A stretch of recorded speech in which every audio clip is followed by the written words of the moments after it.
Good morning everyone. उसी chapter को आगे कंटिन्यू करते हैं आज। लेकिन लास्ट क्लास में जो जो चीजें हम लोगों ने जिस जिस विषय के बारे में बात किया उसको एक बार रिवाइज कर लेते हैं, ठीक है। तो सबसे पहला पॉइंट था वायु प्रवाह। तो वायु के एक दिशा से दूसरी दिशा में बहने की प्रक्रिया को ही कहा जाता है वायु प्रवाह। यह मुख्य रूप से उच्च वायुदाब से निम्न वायुदाब की ओर प्रवाहित होती है। उसके बाद हम लोगों ने पढ़ा था कोरलिस बल के बारे में। वह बल जो कि उत्तरी गोलार्ध में वायु को आपके दाहिनी ओर और दक्षिणी गोलार्ध में वायु को आपके बाईं ओर मोड़ देती है, उसे कहा जाता है कोरलिस बल। उसके बाद केंद्र बहिर्मुखी बल के बारे में पढ़ा था, जिसको इंग्लिश में बोला जाता है सेंट्रीफ्यूगल फोर्स। वह बल जो कि किसी वस्तु के केंद्र से बाहर की तरफ ढकेलती है, उस बल को कहा जाता है केंद्रमुखी बल। उस बल के अंतर्गत क्या होता है, जो भी पृथ्वी के ऊपरी भाग में वायु है उसकी दिशा में परिवर्तन हो जाता है।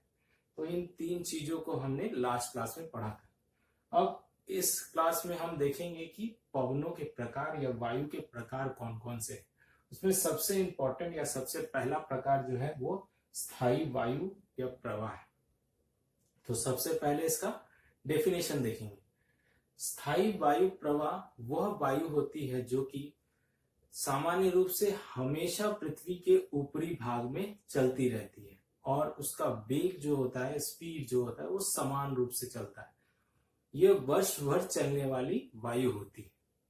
स्थायी मतलब परमानेंट, इंग्लिश में से इसीलिए कहा जाता है परमानेंट विंड्स। वो वायु जो कि वर्ष भर पृथ्वी के ऊपर चलती रहती है, उस वायु को कहा जाता है स्थायी वायु या स्थायी पवन। अब इस स्थायी वायु के तीन प्रकार हैं।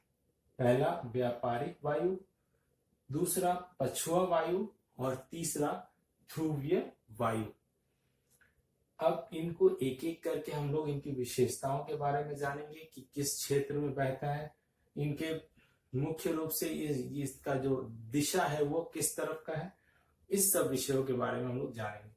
लेकिन उससे पहले हम ये बताना चाह रहे हैं कि इसके आगे क्लास में भी हम लोगों ने डिस्कस किया था वायुदाब पेटी के बारे में।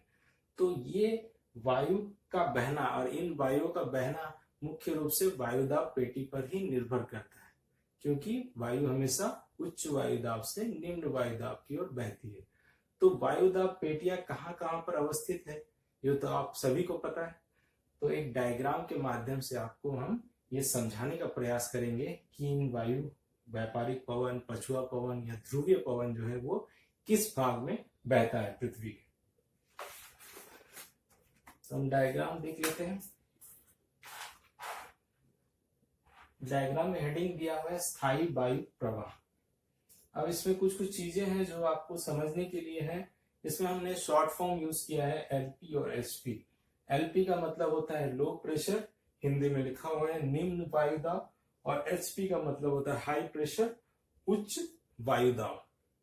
अब वायु हमेशा उच्च से निम्न की ओर चलेगी, उच्च से निम्न की ओर चलेगी, है ना। तो अब हम लोग एक एक करके स्थायी वायु के प्रकार को डिस्कस करेंगे। सबसे पहला क्या था, व्यापारिक पवन, और उसको इंग्लिश में बोलते हैं ट्रेड विंड्स। तो वह वे वायु जो कि कर्क रेखा से या कर्क रेखीय उच्च वायुदाब से और मकर रेखीय उच्च वायुदाब से भूमध्य रेखीय निम्न वायुदाब की ओर चलती है, उन वायु को कहा जाता है व्यापारिक पवने या व्यापारिक वायु। अब इनका विस्तार अक्षांश रेखा में कहां से कहां तक है वो बात करेंगे।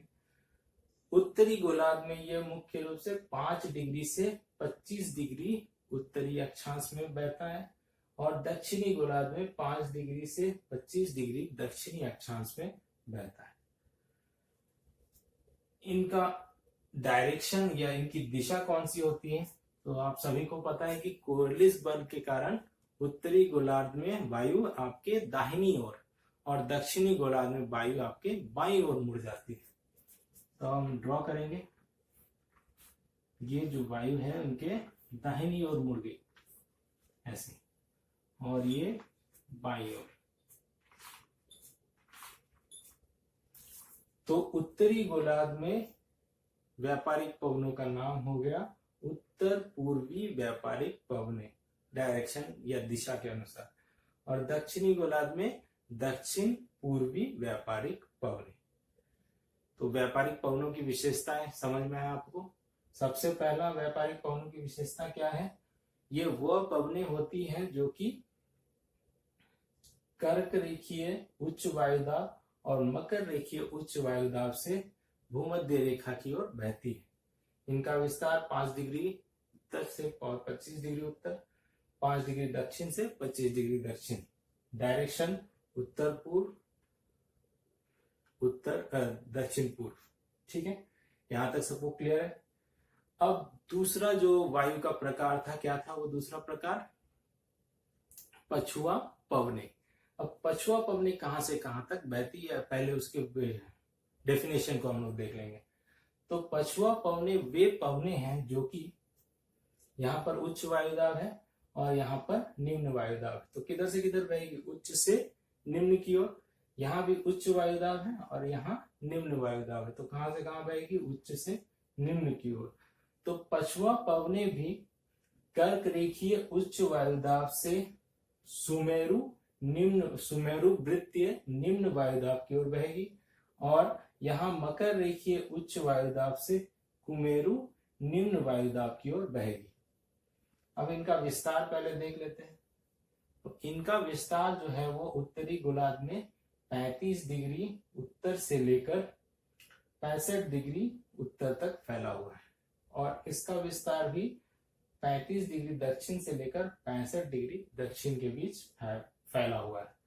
अब इनका डायरेक्शन ये भी जो है वो कोरलिस बल के कारण मुड़ जाएगा इस तरह से, और यहां भी इस तरह से ये मुड़ जाएगा। तो ये हो गया दक्षिण पश्चिम व्यापारिक पवने, दक्षिण पश्चिम पछुआ पवने, और ये हो गया दक्षिण पूर्वी पछुआ पवने। ठीक है, क्लियर?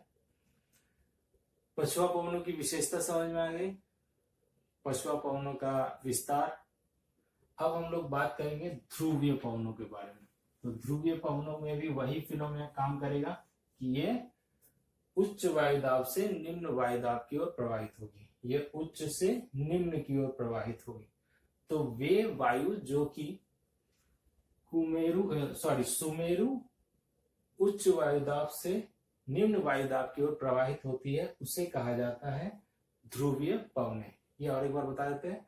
वे पवने जो कि उत्तरी ध्रुवीय क्षेत्र और दक्षिणी ध्रुवीय क्षेत्र से सुमेरु वृत्तीय निम्न वायुदाब की ओर और कुमेरु वृत्तीय निम्न वायुदाब की ओर बहती है, उन वायु को कहा जाता है ध्रुवीय पवने। अब इनका विस्तार आप यहां से देख सकते हैं, डिग्री दिया हुआ है। तो ये 70 डिग्री से 80 डिग्री उत्तरी अक्षांश और ये 70 डिग्री से 80 डिग्री दक्षिणी अक्षांश के बीच प्रवाहित होता है। अब यहाँ पर इसका डायग्राम देख लेते हैं, किधर से किधर की ओर बहता है।